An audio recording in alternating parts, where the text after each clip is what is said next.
na bolsa, isso que ele diz, nunca mais quero voltar a ser pobre.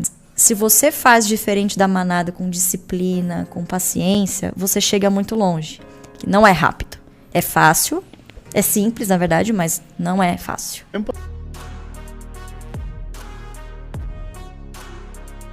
E a primeira profissão do meu pai foi de engraxate. E logo depois, quando a minha avó montou a lojinha de costura dela, foi alfaiate. Inclusive, ele teve a profissão de alfaiate junto com o Ronaldo Esper. Você lembra do Ronaldo Esper no Brás, lá tal? Eles eram colegas de profissão na época. E uma das coisas que a minha avó sempre incentivou foi o estudo. Então, o único momento em que você não vai trabalhar junto comigo é no momento da escola, você tem que ir. Sempre fez questão disso e ele sempre foi muito estudioso. Então, ele se formou, foi fazer técnico em contabilidade, que ele falou, não, eu preciso aprender a ganhar dinheiro.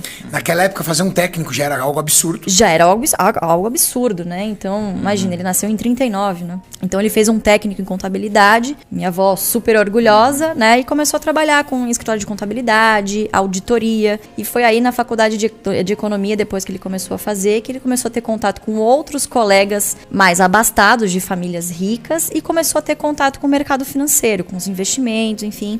Até que um amigo apresentou pra ele o pregão da bolsa, né? Que imagina, naquela época era tudo viva voz, tudo na pedra. Então, até hoje ele fala, pendura na pedra, né? Imagina, hoje é tudo eletrônico. Pendura na pedra, né? Fechado, tá? Então, você tinha muito essa questão de os negócios eram fechados no fio do bigode. Eu falo, eu compro, você vende, é isso. A sua palavra é o que vale, né? Então, ali, a sua reputação valia muito no mercado. Então ele vem dessa cultura, né? Em que o que você fala aqui, você tem que ser muito ético, senão o seu cliente te abandonava e ia para outro, né? Ou seja, a palavra do teu pai, esquece, não faz curva. Ah, difícil você contornar, viu? Se ele é isso e acabou. Ele é uma pessoa assim. E como ele começou a investir na bolsa sozinho ali? Exatamente. Então, e aí por ele ter esse know-how em contabilidade é a linguagem dos negócios, né? Bolsa nada mais é do que empresas, são ativos reais. Então, por ele ter esse contato com auditoria, que era meio que um segundo emprego dele, ele largou o escritório de contabilidade e foi trabalhar como operador. Então ele tinha lá os clientes dele, comprava e vendia para os clientes dele e operava para ele também, com um pouquinho de dinheiro que ele tinha. E uma dessas visitas que ele fez como auditor, ele começou a perceber, puxa, o Estado, né, os controladores das empresas que eu audito sobrevivem de dividendos.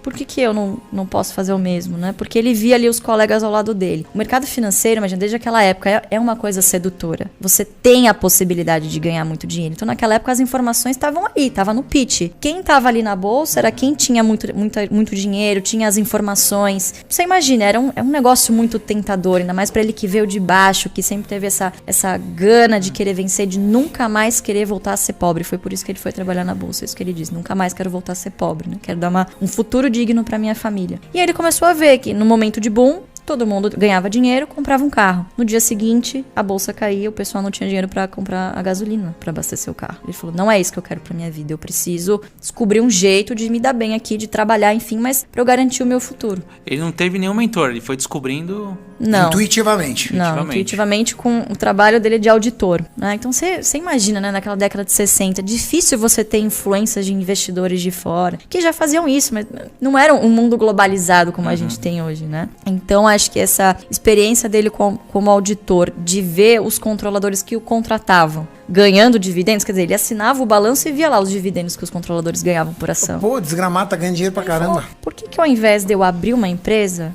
eu já faço isso, eu já compro participações societárias na bolsa. Eu vou me tornar ali um pequeno sócio, quanto mais ações de poucas empresas eu comprar, mais dividendo eu ganho. E é isso que ele fez. E aí ele falou, bom, eu vou colocar isso na prática, vou colocar no papel, eu preciso provar, né, que eu não tô ficando maluco.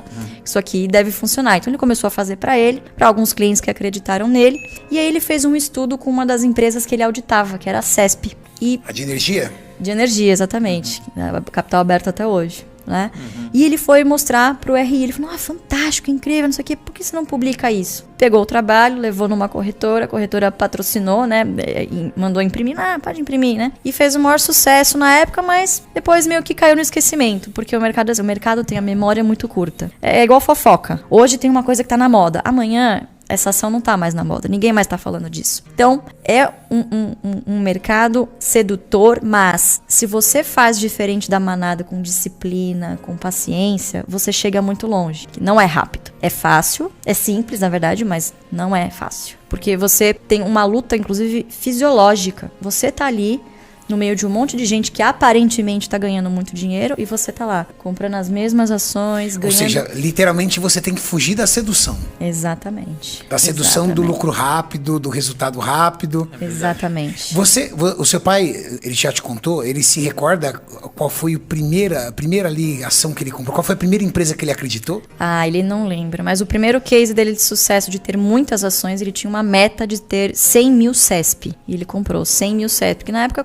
pagava centavos, né? Custava centavos e pagava, por exemplo, custava R$1 e pagava 50 centavos de dividendo por ano. Então ele fez a conta, se eu comprar aqui um monte de ação, eu vou ganhar 50 centavos por ano e em 2 anos eu já praticamente paguei todo o meu investimento e o resto é só dividendo. Então ele foi fazendo isso e aí foi aumentando o leque de ações dele, foi de pouquinho em pouquinho, conquistando outros clientes também de longo prazo e foi isso. O resto é história, né? O tempo fez o seu papel. Fez história. A matemática, que eu gosto de falar.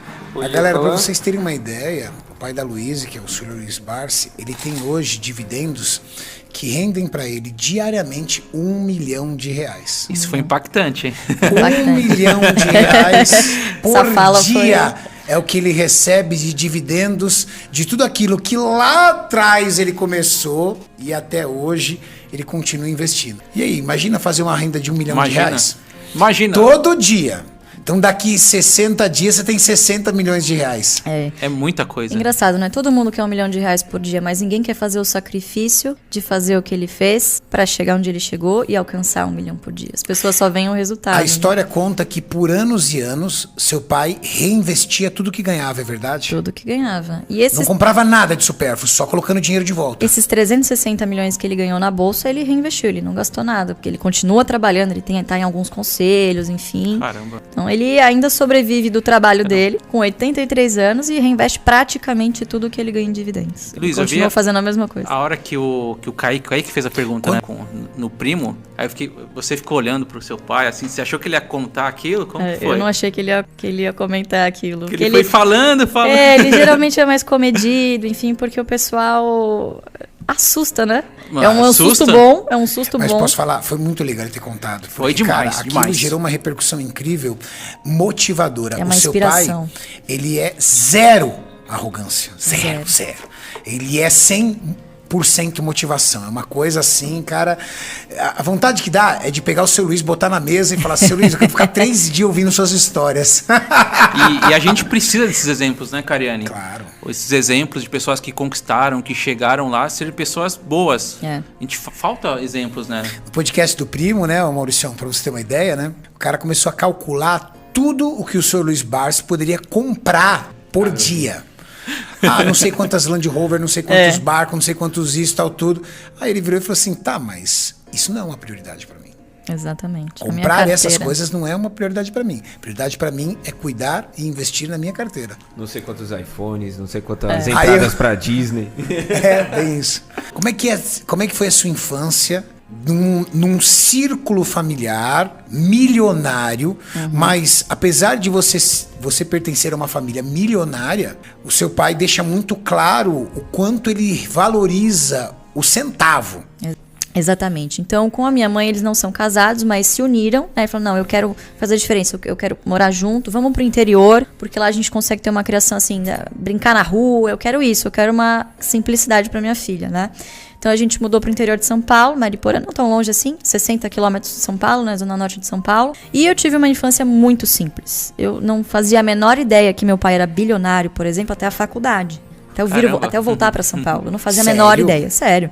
Seu pai tinha vida de interior? Vida de interior. Sem mansão, sem helicóptero, sem carro importado? A gente morava num sítio. A gente morava num sítio em Mariporã. Valores, né? Valores. Vida muito simples de verdade, vida muito simples. E escola normal, ninguém sabia que meu pai era, sempre muito, né, low profile. Enfim, quem conhecia, acho que até o patrimônio as pessoas não sabiam muito o que ele tinha, né? mais pessoas do mercado mesmo, que trabalhavam, né? E é um mundo muito restrito. Até 2018 a gente tinha 500 mil investidores, quer dizer, ninguém. Nada da população, né? Então ninguém conhecia.